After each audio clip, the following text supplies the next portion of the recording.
Coming up next, right here, is the match where you can expect the unexpected. We have one of the best talents on the roster to date against Chad Gable. Can't wait. Ladder matches never disappoint.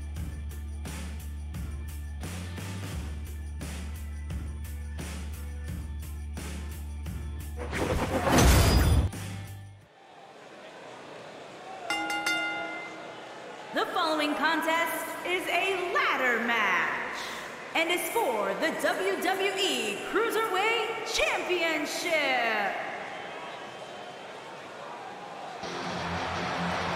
Hey, it's a Lucha House Party. Yeah, we're all invited.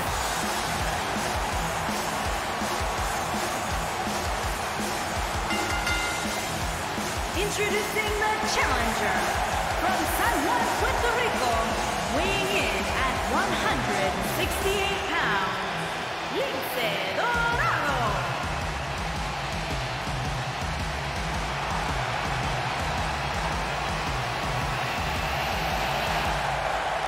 Lince Dorado is a master of the scratching post. Takes really great naps.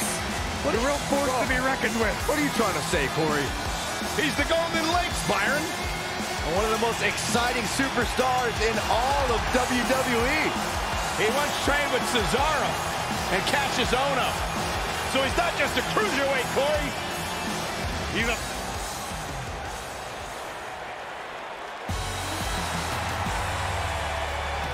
Chad Gable, big opportunity here tonight. And introducing the champion from Minneapolis, Minnesota, weighing in at 202 pounds, he is the WWE Cruiserweight Champion, Chad Gable. Minnesota native is scratched and clawed for everything he's earned in his life. Represented the United States in the Olympics, former tag team champion on multiple occasions. Chad Gable is ready to do big...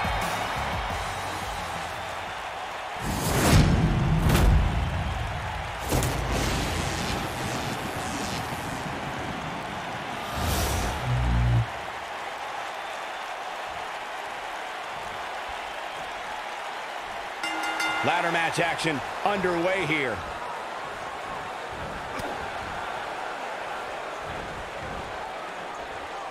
Watch out, that was power on top of more power. What a slam.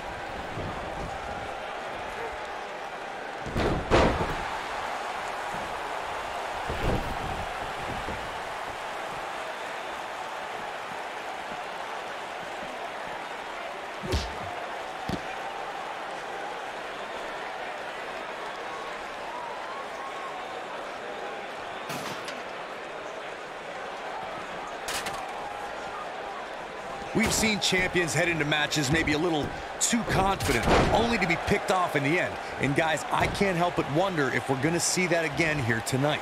A running Hurricane Rana. Beautiful.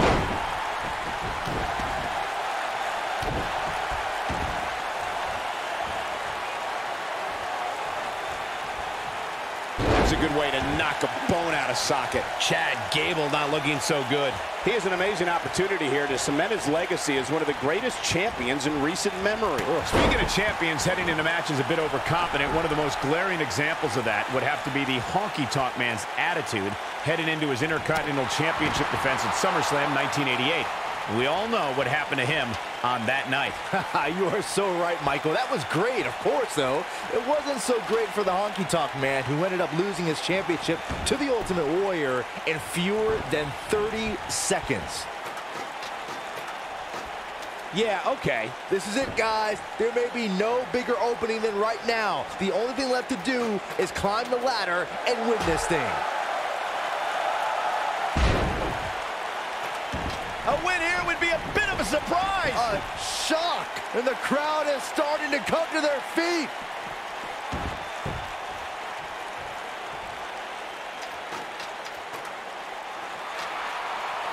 Byron, you mentioned earlier that the only thing left to do when you're the only superstar in the ring is to quote-unquote climb the ladder and win. But I can't help but wonder if the pressure becomes even greater when you have such a huge opening. You mean the yips, Cole? I don't know if I'd go that far. I mean, it's not like these superstars are second basemen in New York.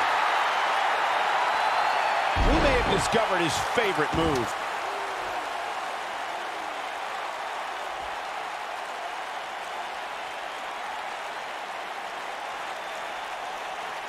All right, don't blow this. It's not very often you stand alone in the ring with the ladder. Now just climb that bad boy and walk out of here with the win.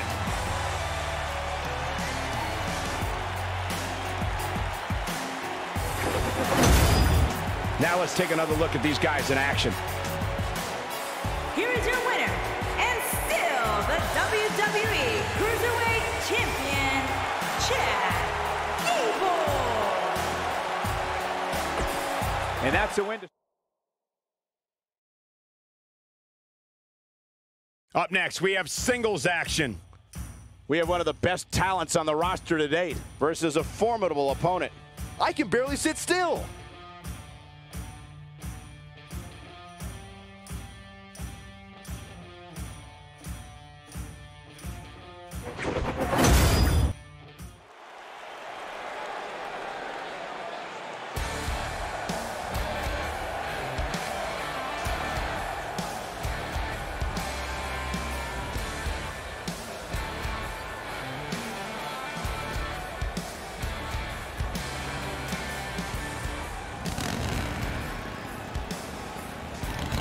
Making his way to the ring from Seoul, South Korea, weighing in at 247 pounds. It's time for our first match of the night, guys, and it looks like we have quite the contest coming up. And good luck to those who have to follow this one.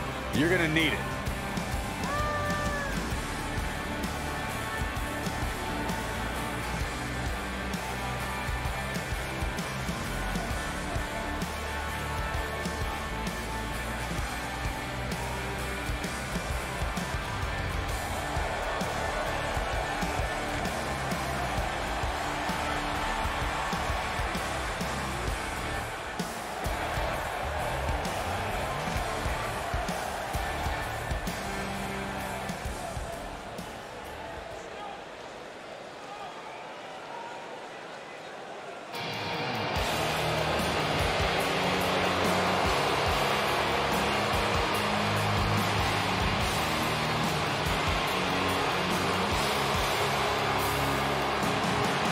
The move's changed. And his opponent, accompanied by The Game, Triple H, The Viper, Randy Orton, and the Nature Boy, Ric Flair, representing Evolution from Washington, D.C., weighing in at 290 pounds, the Animal Batista.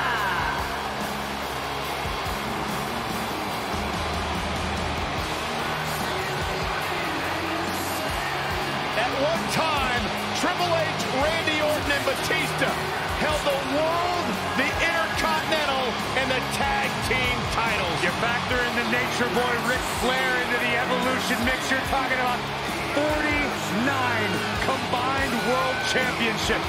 That is an unbelievable statistic. But when you're staring at these three men, it's no surprise that Evolution is one of the greatest factions of all time. And a faction that has stood the test of time. A faction that came together 10 years after those accomplishments of world titles, intercontinental titles, tag team titles, and picked up right where they left off.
And we're underway. Looking at these two men, I don't think there's going to be anything traditional about this one-on-one matchup. Settle in, guys. This is going to be a blast to watch. Got the full Nelson. Slam!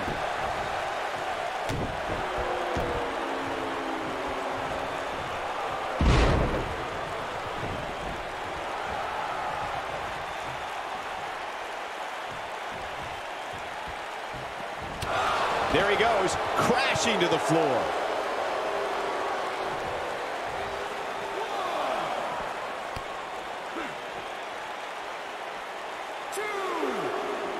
I gotta say, I don't remember the last time I heard a more passionate crowd than the one we have here tonight.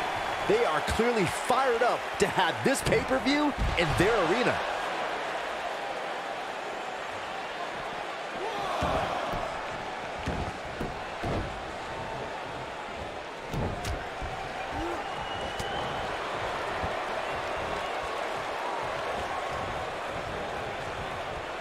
In addition to this crowd being incredibly passionate here tonight, so are our fans watching at home. In fact, it's because of them I've learned that this match is currently the #1 trend worldwide on social media. That's pretty amazing, Cole. Just goes to show that WWE truly is a global phenomenon. He wants no part of this.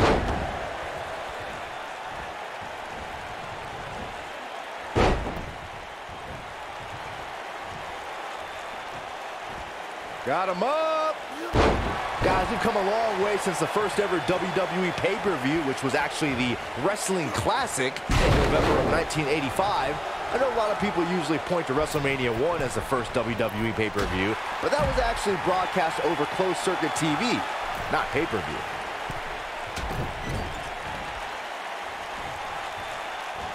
He's taking some offense. He looks incredibly motivated, though. Don't expect him to be down for long. Let's not get ahead of ourselves, Cole. This is just a little bump in the road for him here. Nothing to worry about. Byron digging into his encyclopedic mind earlier to pull out that amazing fact of the first WWE pay-per-view. As he said, it was the Wrestling Classic, and it featured a 16-man tournament, which was ultimately won by the Junkyard Dog. I'll give credit where credit's due. That's some impressive knowledge dropping by Saxton right there, especially considering he was like 4 years old when the Classic was held.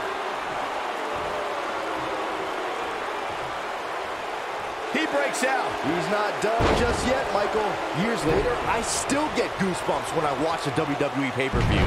It takes me back to when I was a kid. My friends would come over to watch WrestleMania or SummerSlam.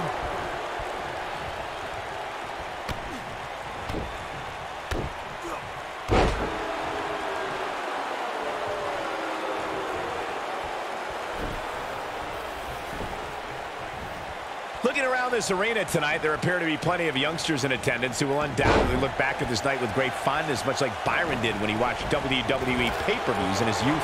Don't sleep on the true headline of Saxton's little anecdote there, Cole. He actually said he had friends come over to his house. I think we're going to need to fact-check that one, because I'm not buying it.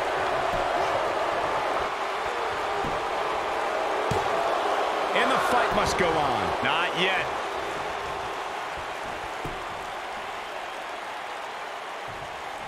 He's making a statement here with this attack. Having this pay-per-view here has to be a thrill for these fans. I can tell you that when Backlash came to Washington, D.C. in 2000, which wasn't all that far from me at the time, you couldn't go anywhere without hearing somebody talking about WWE coming to town.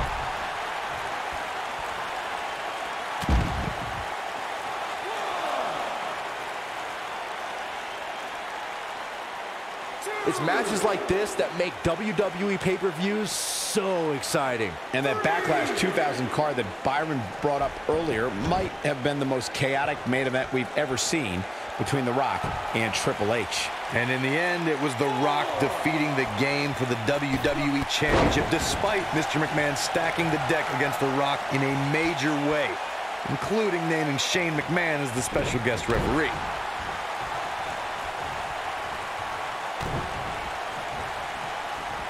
Setting it up. Oh, great. He goes for the cover. And Batista pops the shoulder up. The animal refusing to be tamed. It's going to take a whole lot more than that. Looking for the win. He He's inflicting some serious pain here. Game, set, match. This one is over. Oh, man, Batista's in trouble now.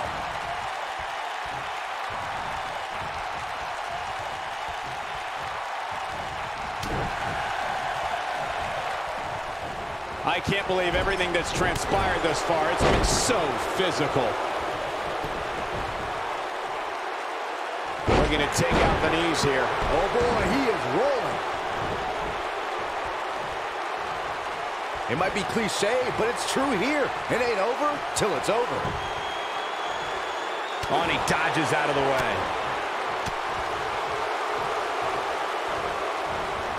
Oh, he's able to reverse it.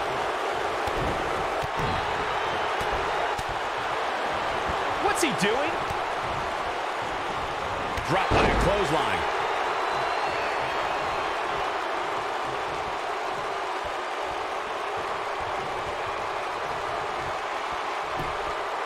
I'll tell you what, this is one they'll be talking about tomorrow at Workers' School, that's for sure.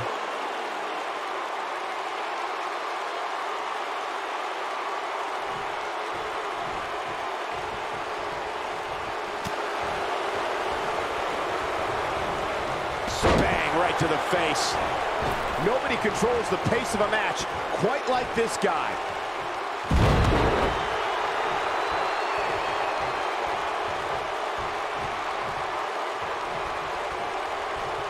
I think this is the beginning of the end.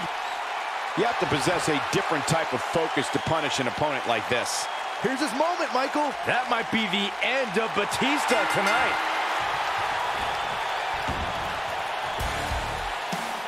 Against all odds, he's got the victory. And here's another peek at the moves he saw in that match. I don't like to throw around a lot of praise, but my eyes tell me that might have been one of the great matches in recent WWE history.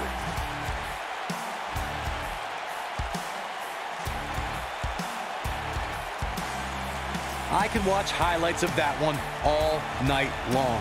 One of the great WWE matches I've ever been able to watch. Here is your winner, Drago. Kicking off the night with an impressive victory. Yeah, the performance put forth in that match tells me we're looking at somebody who will someday, very soon, be competing in the main event. Wow, now that match was a treat. Thank you, everybody, for joining us on this Halloween evening.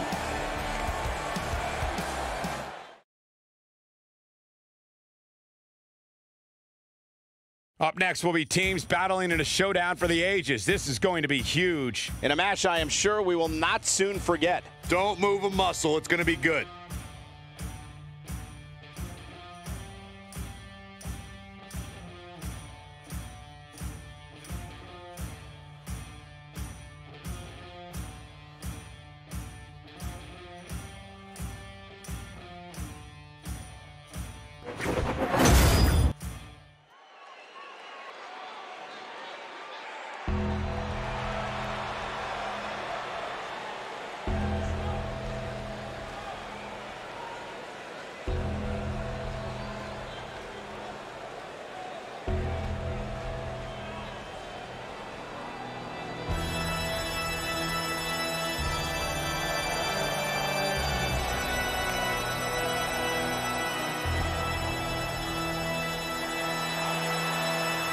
On the way to the ring, at a combined weight of 526 pounds, Orton and the Necromancer, the Ministry of Darkness.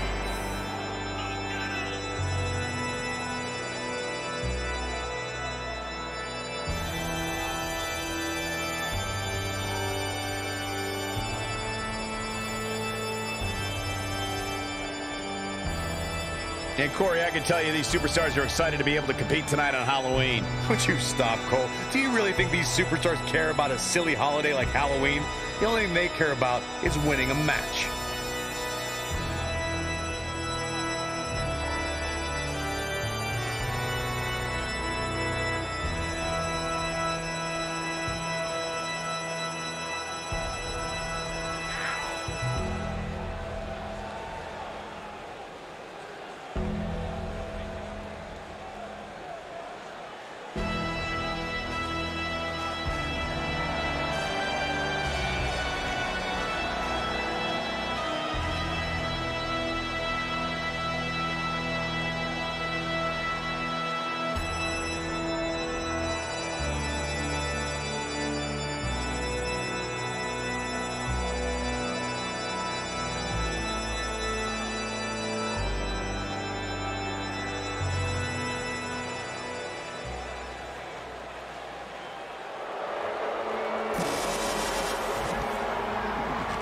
devastation time.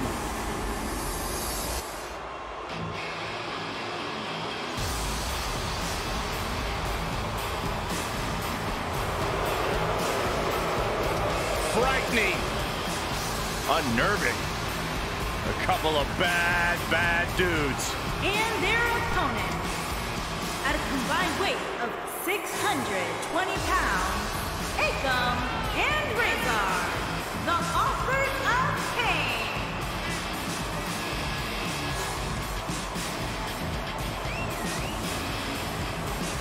The Authors of Pain. CAW and Razor have no issue obliterating anything or anyone. Or obliterating anything or anyone. That's what I'm CAW saying. and Razor, two behemoths that possess terrifying speed, shocking agility, and have a big-time future in the WWE.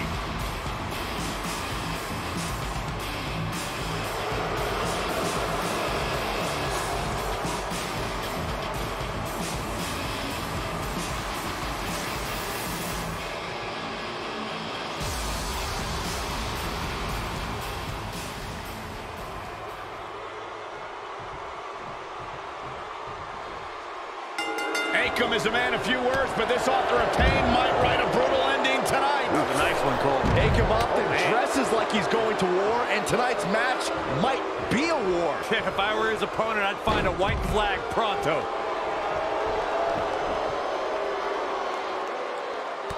Kick to the gut.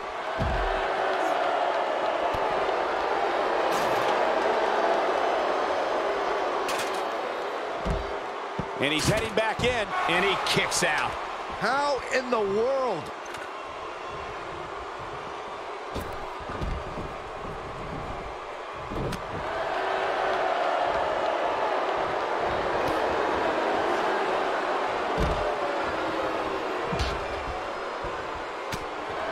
Look at this, guys. Things are looking good now. The only thing left to do is climb the ladder and leave here the winner. Oh, this is dangerous right here.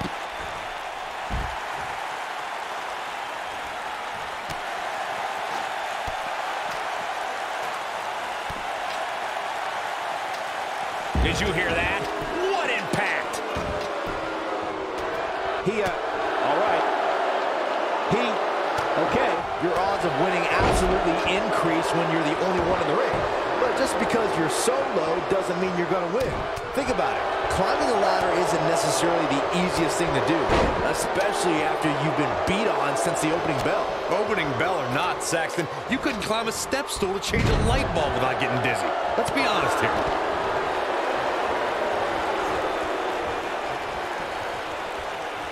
This is not the place where you want to underestimate your competition. Absolutely not. And no luck against CAW there. This is definitely where you want to be at this point in a ladder match. But beware, just because you're the only one in the ring doesn't mean you're guaranteed a victory.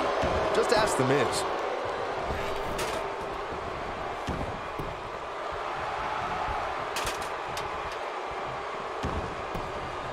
Oh, and he dodges out of the way.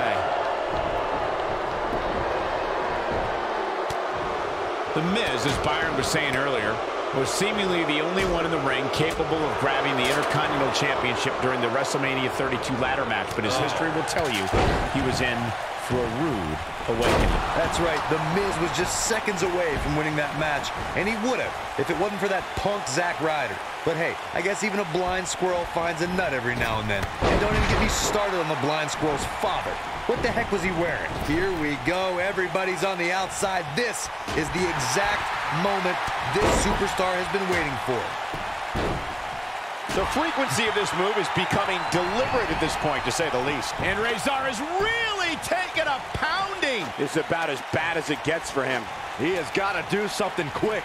Like Corey was saying, there's no better time to climb the ladder than when you're the only one in the ring. But as we've learned, that doesn't equate to automatic victory. Especially at this point in the match, Michael. Climbing the ladder is not always the easiest thing, especially after you've had people pounding on you since the opening bell.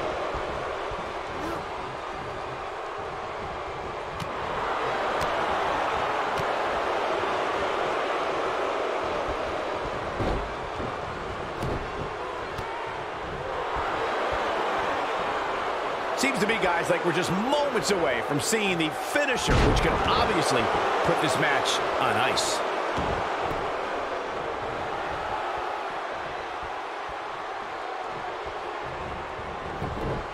Things are looking dire for Akam. Something better change quick. This might be the end of the line for him here in this Tornado tag team match. That's over at this point. Yeah, he's in bad shape right now, but come on, it's nothing we haven't seen him overcome in the past. The finisher could absolutely end this match, Michael, as you were saying, but it's not a guarantee. Sometimes it takes 2 or even 3 to get the job done, and even then, it's not... He's looking at it. I think this man means business. That should do it. If that doesn't end this match, I don't know what will. There may be no stopping him.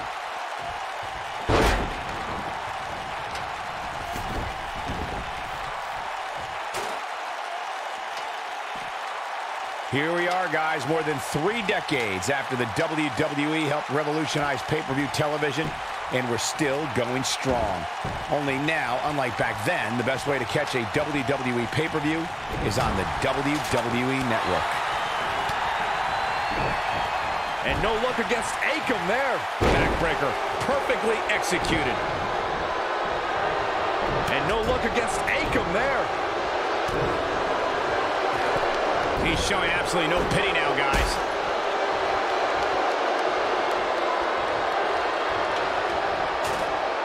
Sleeper slam!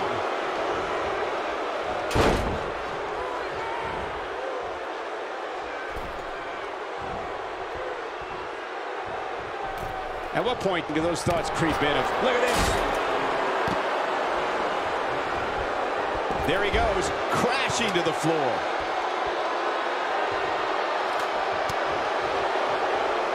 Oh, guys, there's the mat slam. With some attitude.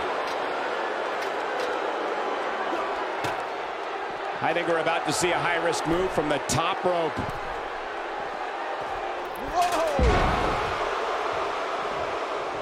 Putting it all on the line. He's too quick for him there. This is what makes him one of the best in the business.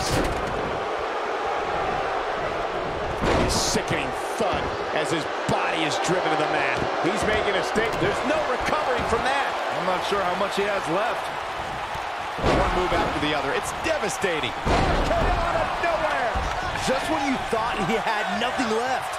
Oh, and he reverses it.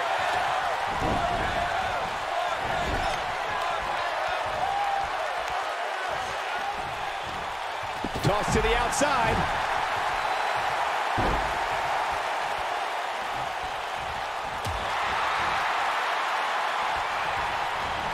Down to the floor.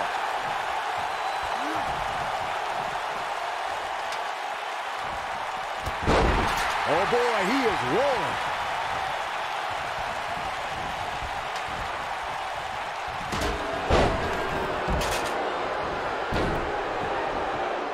Things are not looking very good right now. Gonna have to find a way to regroup.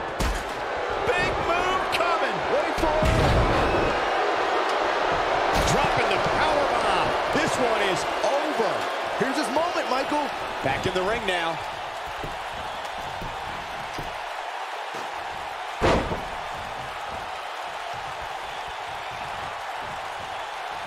Man, look at the quickness of Ray's arm. A man that big shouldn't move that fast.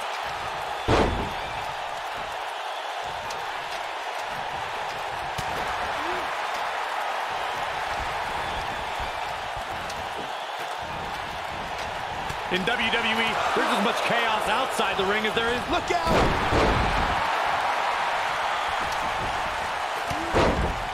Gosh, the same move over and over. This is relentless.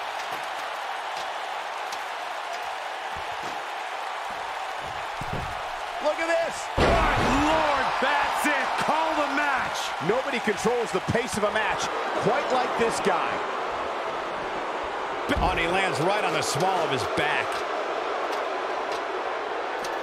His clothesline finds the mark. I don't know how much more of this he can take. There may be no coming back from this.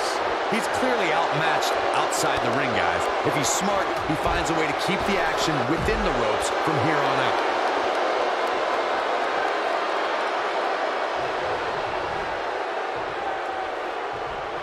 He's not going to go quietly. No superstar worth his salt ever does. Incoming! The springboard crossbody. Just carrying the opposition here. But you can't carry your opponent all day. You gotta make a move eventually. Driving his knee down. Big. Here he goes. Down. He's inflicting some serious pain here. Now it's time to capitalize. He doesn't want to do this outside the ring.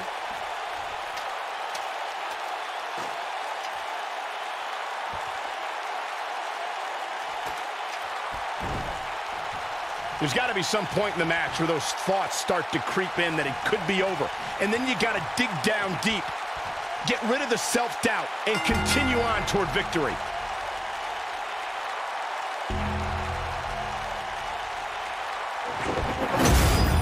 Now let's look back at that amazing action. I don't like to throw around a lot of praise, but my eyes tell me that might have been one of the great matches in recent WWE history. Count yourselves lucky, people. You might watch WWE for years and only see a match that good a few times. Epic. Here are your winners, Orton and the Necromancer, the Ministry of Darkness. And that's a nice win for these two here tonight.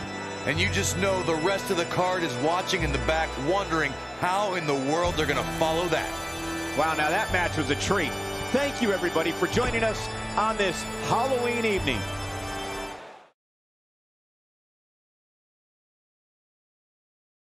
Now, don't go.